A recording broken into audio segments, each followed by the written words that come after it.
Greetings. I'm Seema Thomas from the undergraduate program of economics at M.O.P. Vaishnav College. Today we'll be exploring an important concept in economics, business cycles. In this module, we'll be discussing the definition of business cycles, exploring the characteristics of business cycles, and discovering what happens in each phase of the business cycle. But before we start all this, we need to understand that the study of business cycles is part of the study of the macroeconomy. Macroeconomics, unlike microeconomics, is the study of the economy as a whole. Microeconomics studies the individual, the household, one firm, or even one industry. But macroeconomics considers the entire economy, meaning all individuals, all firms, and all sectors of the economy. Macroeconomics does not consider the performance of just one individual or one household or even one firm. Macroeconomics analyzes the performance of the entire economy. But how do we do this? How can we study the performance of the entire economy?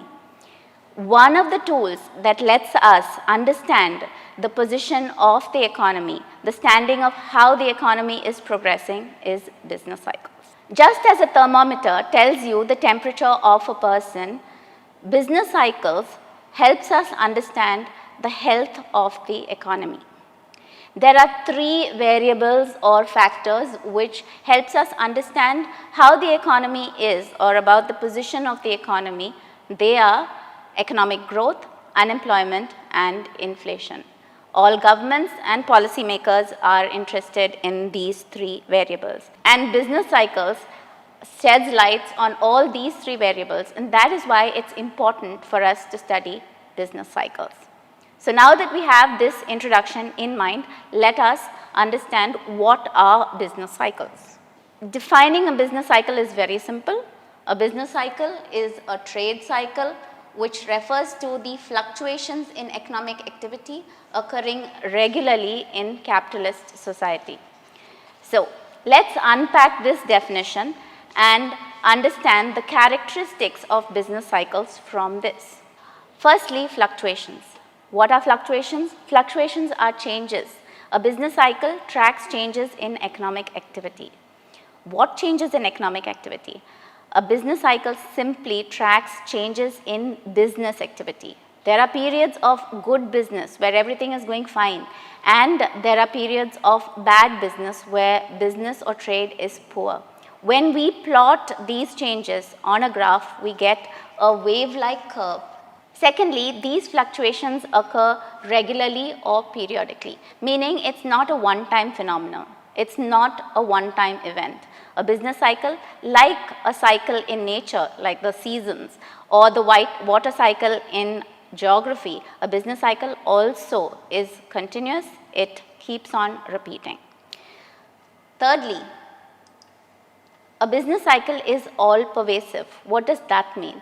It means that a business cycle is not confined to just one sector or even one industry. It affects the entire economy. And not just that, the business cycle can actually spread to other countries. And this is what we saw recently in 2008 during the financial crisis. The crisis started in the US. However, it very quickly spread to and adversely affected the European economies of Greece and Iceland. Fourthly, the cycle is cumulative and self-reinforcing. This means that once the business cycle has started, it gains momentum and continues to move in that direction. Imagine that you're holding a ball on top of a hill and you start the ball rolling downwards. It continues to go faster and faster as it moves downwards until it reaches the foot of the hill. The economy is just like that. When it starts its upward or downward trend, it builds faster and faster in that direction. Finally, the business cycles are similar, meaning the phases occur in the same sequence, however, they are not identical.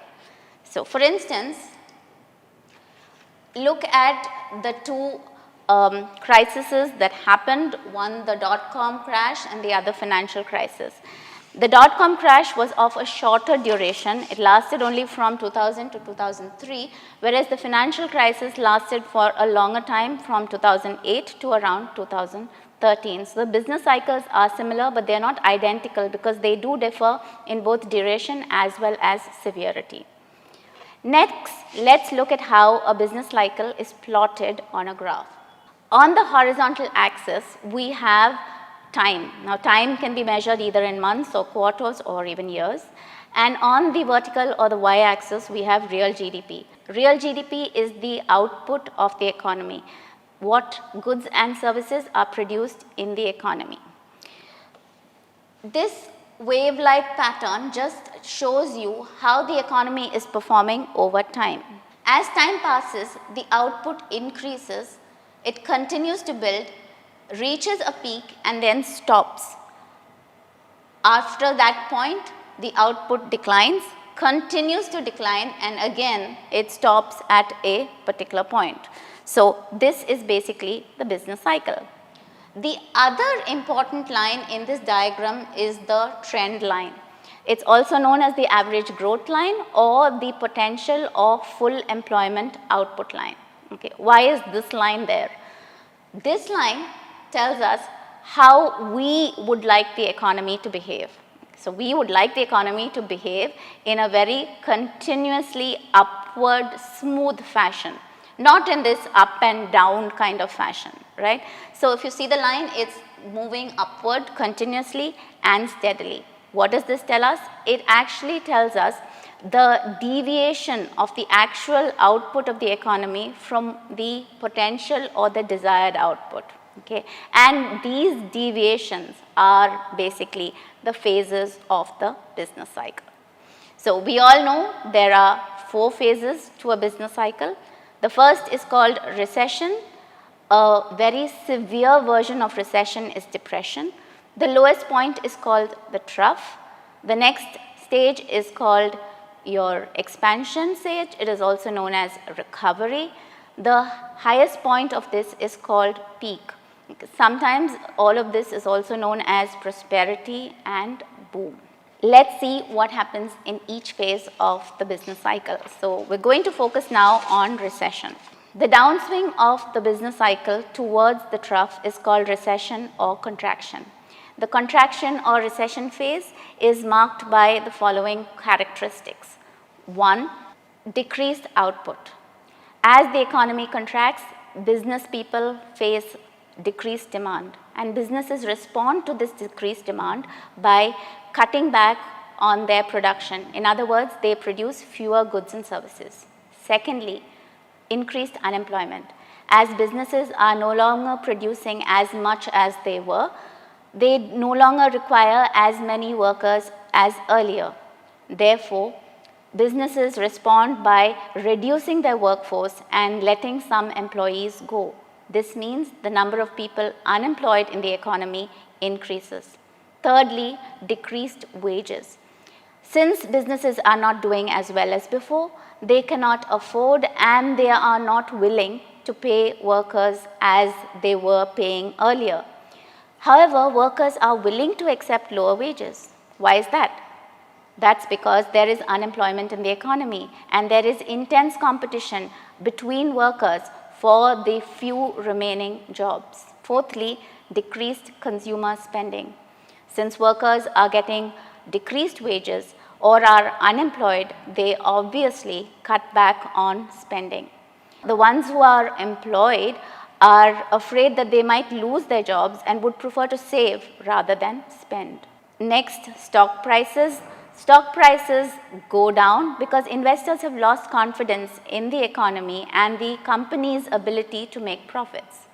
All these factors combined drives down the demand in the economy, and this further contracts the GDP or the output of the economy, deepening or worsening the recession until we reach the second phase of business cycle, which is called the trough.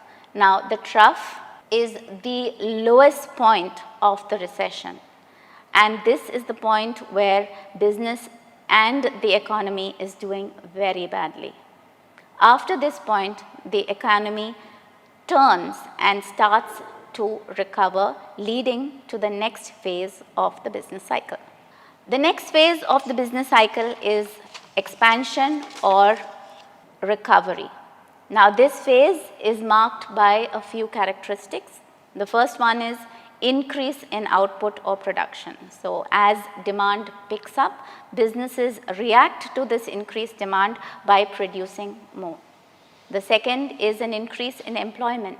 As businesses have to produce more, they need to employ more workers, and therefore employment in the economy picks up and unemployment reduces. Thirdly, there is an increase in wages. As businesses have to produce more and require more workers to produce the output, they will need to attract workers by paying them higher wages. And finally, there is an increase in the spending in the economy because consumers are now getting more money as increased wages, they are able to spend more. And the demand in the economy picks up, which then leads to a further expansion of business and the economic activities, and this leads us to the highest point of the expansion phase, which is called the peak. So these are the four phases of the business cycle. An example of the business cycle and these phases recently is the dot-com bubble that happened in the early 2000s, where there was excessive investment in technology and internet. So there was a lot of venture capital investment in startup technology firms, and there was an overheating of the economy because of excessive investment. And however, these companies were unable to meet expectations and they failed. When they did, investors as well as business owners lost money and it went into a recessionary situation. Some empirical observations on the business cycle. Firstly, during a period of prosperity or expansion, business activity is usually 10 to 25% above the long-term trend. However, during recession or depression, it is 5 to 25% below the trend.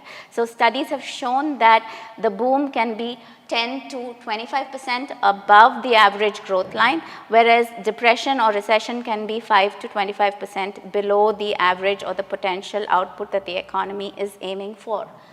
Next, and not very comfortingly, expansion or prosperity takes twice as much time to develop as depression or recession. So it is easier for the economy to go into recession than it is to recover and expand.